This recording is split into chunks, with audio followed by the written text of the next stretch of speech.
It's a funny thing about bodybuilding. Most guys peak, fade, and then get remembered through grainy VHS tapes, old Weeder magazines, or a handful of dusty trophies sitting on a mantle.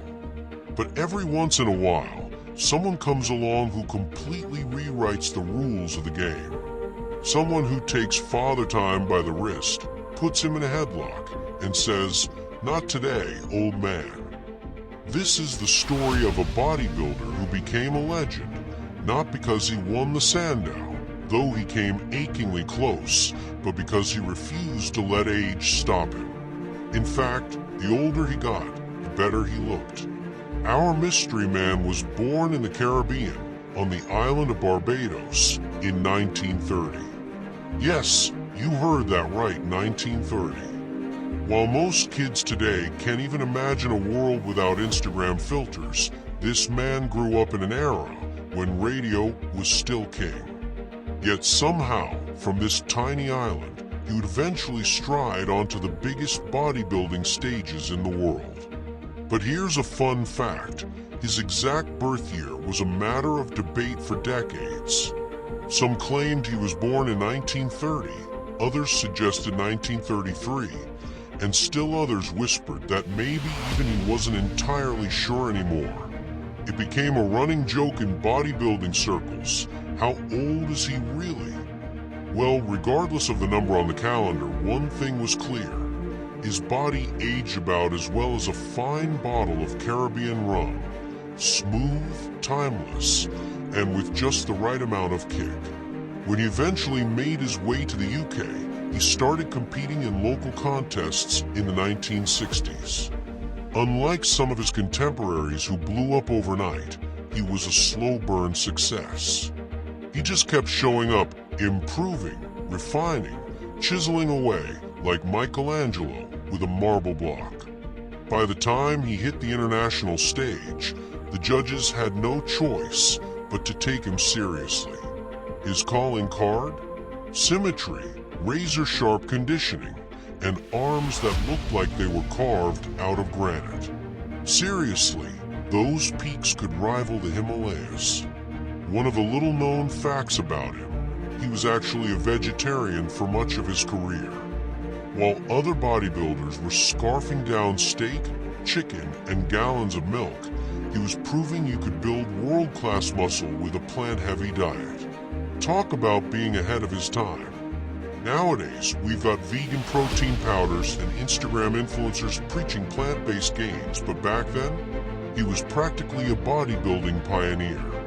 The biggest what if of his career came in 1985. He was already in his mid-50s, yes, mid-50s, and he nearly won the Mr. Olympia title. Imagine that. Most bodybuilders at that age are retired, doing seminars or coaching younger guys. But not him. He stood toe-to-toe with Lee Haney, who was in his prime, and for a moment, people actually thought the crown might change hands. It didn't happen, of course. Haney was just too dominant. But the fact that our mystery man pushed him so hard at that age was a statement in itself. It was like Tom Brady winning Super Bowls in his 40s, except with better abs. Throughout the late 70s, 80s, and even into the 90s, he remained a fixture in contests. Competitors would groan when they saw his name on the lineup sheet. Imagine being 25 years old, full of confidence, walking into your first pro show, and then you see him warming up backstage, his veins popping, abs shredded, smile relaxed, like he just jogged in from another universe where aging doesn't exist. One hilarious backstage story, competitors would often whisper, he's got to be lying about his age.